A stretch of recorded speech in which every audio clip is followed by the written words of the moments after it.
मी सतीश उमाकांत मताडी तोगरी गावचा रहिवासी आहे। तोगरी गावामध्ये रोड प्राधिकरण यांना निवेदन देऊन सुद्धा रोडवरती गतिरोधक केले नाहीत। यांच्या पीडब्ल्यूच्या दुर्लक्षमुळे आज आमच्या गावात गेले 1 वर्षात 10 ते 12 ॲक्सिडेंट झाले आहेत। याच्यात दुर्दैवी 3 ते 4 दुर्दैवी मृत्यू झालेत।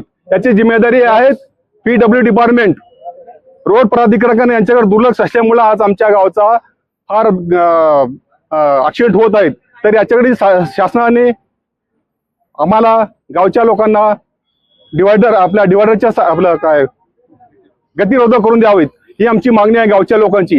यांनी जर गतिरोधक नाही केले तर आम्ही पीडब्ल्यू डिपार्टमेंट नांदेड डिपार्टमेंटला जाऊन आम्ही आंदोलन करणार आहोत नांदेड।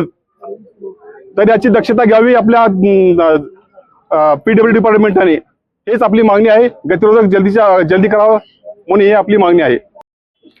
आज 12:15 पिकअप बोलेरोनं शाळेच्या विद्यार्थ्याला डबा देण्यासाठी लेकरू आला असताना रस्त्याच्या डाव्या हातातून चलत असताना त्याने पिकअपनं उडवले। त्याचा पाय पूर्ण म्हणजे बुकणं आहे, हाडा बाहेर पडले, डोक्याला मार लागले आणि लेकराला दवाखान्यात ऍडमिट केले उदगीरच्या। आणि गावातील सर्व सुजाण जनतेनं शिर्डीला येऊन हे रस्ता रोको केलेला आक्रोशामुळे।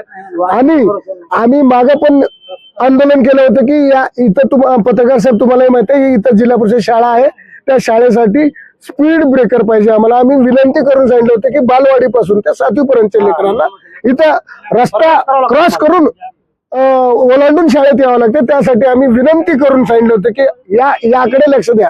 पण हे रस्त्याचा गुत्तेदार किंवा संबंधित अधिकाऱ्यांनी याच्याकडे लक्ष न दिल्यामुळे आमच्या गावातील हे रस्ता तयार झाल्यापासून जवळजवळ 10 ते 12 फक्त गावातील लोक गेलेत।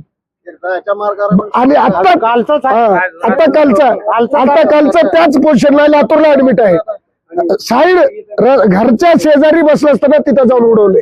त्यासाठी हे संबंधित रस्ता जे करणार आहेत किंवा संबंधित इंजिनियर का चुकी केलेत आजपर्यंत बोर्ड नाही किंवा फलक दर्शक नाही, शाळेचं नाही, याच्यावर दोषी करणार का नाही हे आम्हाला सांगा। नाहीतरी आज गावातील लोकांनी आंदोलन केलेलं आहे आणि माननीय तहसीलदार साहेबांचा फोन आल्यामुळे त्यांनी आम्हाला हे केले की आश्वासित केले की मी उद्या 12 वाजता तुमच्या इथे येतो आणि तुमच्या जनतेशी संपर्क साधून जे काही पुढील कारवाई आपण करू। तहसीलदार साहेबांच्या सांगण्यानुसार आम्ही इथं आंदोलन आज तुर्तास मागे घेत आहोत। पण या येत्या 8 दिवसामध्ये आमचे मागण्या पूर्ण नाही झाले, संबंधित त्यावर कारवाई नाही झाली तर आम्ही गावातील सगळ्यांनी मिळून एकही घर वेगळं नाही, सगळ्या गावातील लोकांनी हे रस्ता उकरून टाकून आम्हाला पूर्वीचा 10 फुटाचाच रस्ता करून द्यावा एवढं मला शासनाची विनंती आहे।